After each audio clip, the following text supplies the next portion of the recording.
ஏய் nurse, நர்ஸக்கா, sister. S. ஐ அம் mister.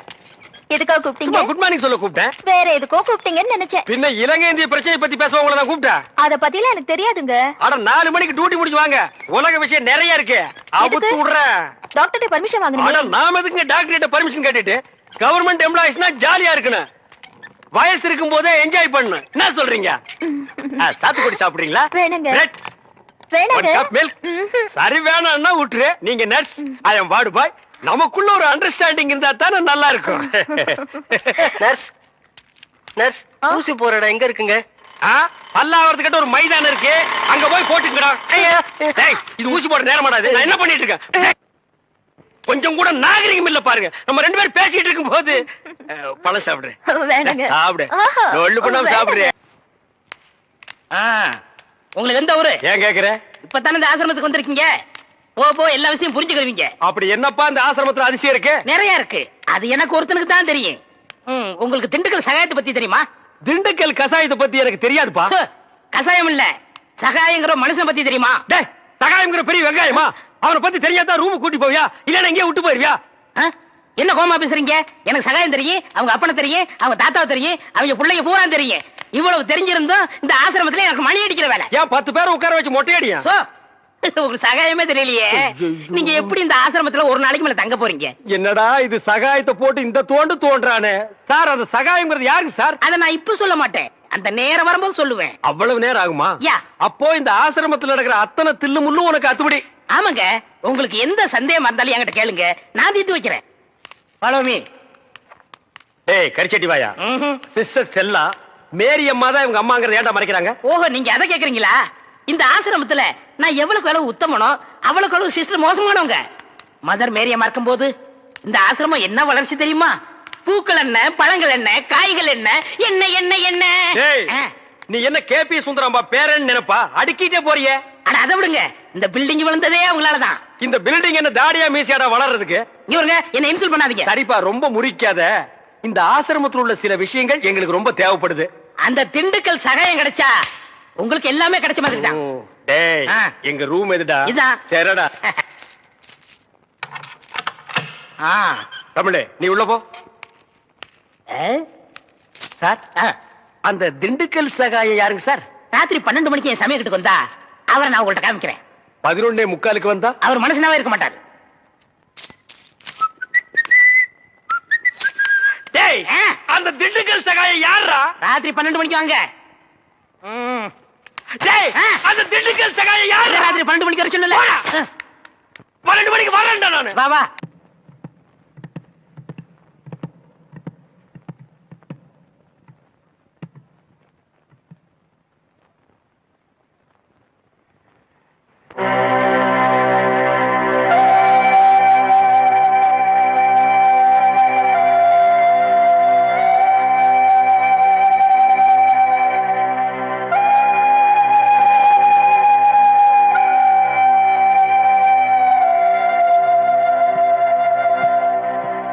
Excuse me, உங்ககிட்ட கொஞ்சம் பேசணும். வாங்க.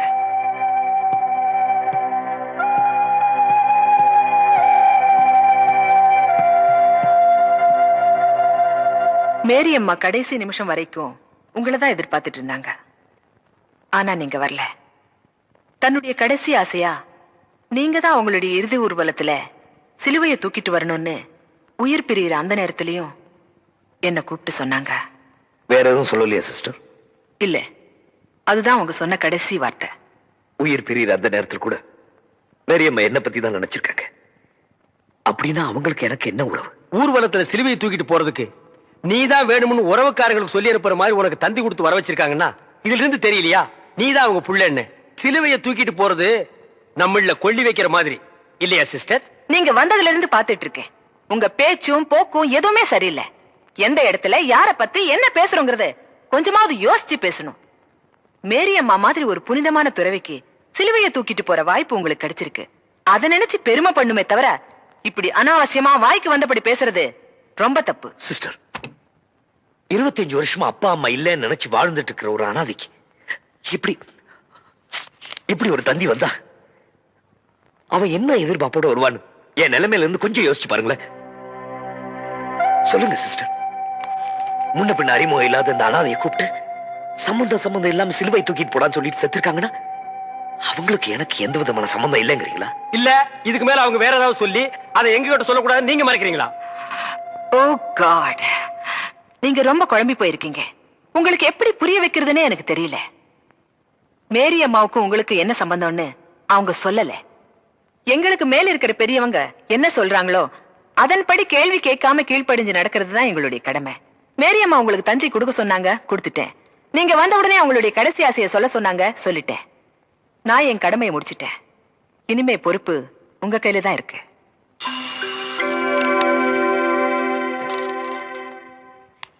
சிஸ்டர், இவங்களுக்கு நம்ம கெஸ்ட் ஹவுஸ்ல தங்கறதுக்கு ஏற்பாடு பண்ணுங்க.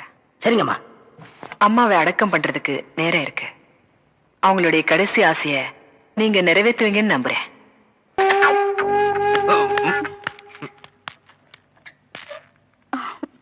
அண்ணே வந்து என்ன இல்ல உன்னை நான் ஏதாவது கேட்டனா? வந்த வேலையை விட்டுட்டு வேற வேலை ஏதோ பண்றேன்னு நான் கேட்டனா? இல்ல துர்கா தண்ணின்னு நாட்டுல ஒரு தண்ணி விட்டுருக்காங்களா? இல்ல நான் தண்ணி குடிச்சேன். ஓ, 2 பேரும் சேர்ந்து தண்ணி அடிச்சீங்களா? இல்ல நாணமா இது நாணமா?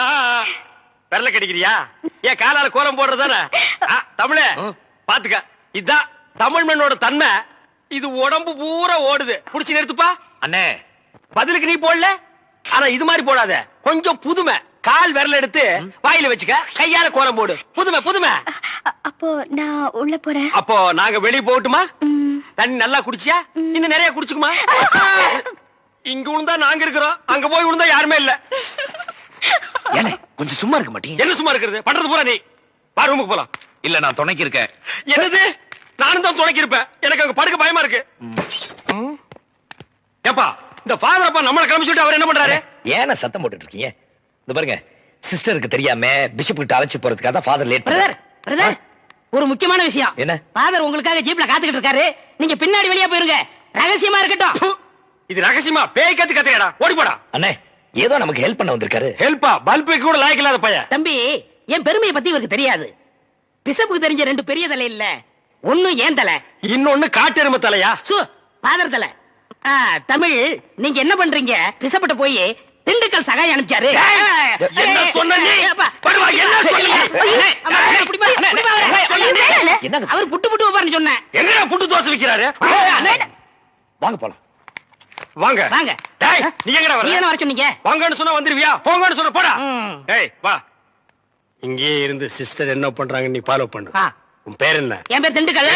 என்ன பேர் வைக்கலங்க, எங்க அப்பா அம்மா பேர் வைக்கலங்க. பேர் இல்லாத பயல. சிஸ்டரை ஃபாலோ பண்ணணுமா? அவங்க கார்ல போனா எப்படி ஃபாலோ பண்றது?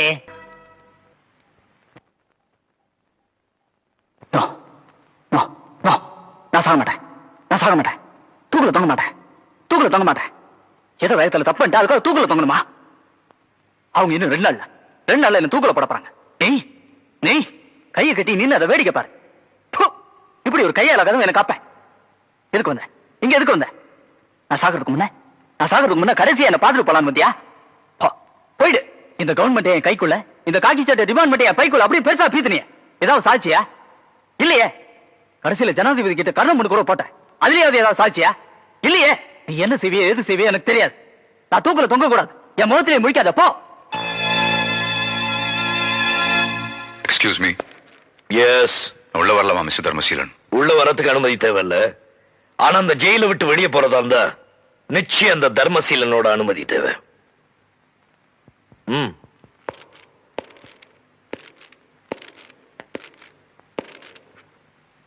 வணக்கம். வணக்கம்.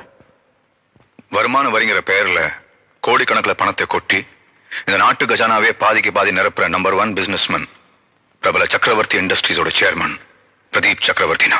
மிஸ்டர் பிரதீப் சக்கரவர்த்தி யார் யார் எம்எல்ஏ ஆக்கணும், எம்பி ஆக்கணும், எந்தெந்த சட்டத்தை அமுலுக்கு கொண்டு வரணும், கொண்டு வரக்கூடாதுன்னு சட்டசபையில இருந்து பார்லிமெண்ட் வரைக்கும் முடிவு செய்யற நம்பர் 1 பெரிய மனுஷன். எல்லாத்துக்கும் மேல பிரபல குற்றவாளி ரஞ்சித் சக்கரவர்த்தியோட அப்பா. உங்களை எனக்கு நல்லா தெரியுமே. என்ன விஷயம் சொல்லுங்க. அரசாங்கத்தோட தலையெழுத்து மாத்திர பணக்காரன் நான் இல்ல மிஸ்டர் தர்மசீலன். என் மகனை தூக்குல போடுறதா முடிவு பண்ணி அரசாங்கம் தான் ஏன் தலையெழுத்து மாத்திருக்கு. நீங்க நினைக்கிற மாதிரி இந்த ஜனநாயகத்துக்கு நானும் விரோதி இல்ல, என்னோட முன்னோர்களும் விரோதி இல்ல. ஆனா அவங்க மகன் அப்படி இல்ல, தப்பா பிறந்துட்டான். அப்படிதானே? இங்க பாருங்க சார், பட்டு கொஞ்சம் கட்டி வச்சிருந்தாலும் விளக்கமாறு தான். என்னதான் பரம்பரை பெருமையை சொன்னாலும் நீதிக்கு முன்னாடி உங்க மகன் ரஞ்சித் சக்கரவர்த்தி மன்னிக்க முடியாத கிரிமினல் குற்றவாளி.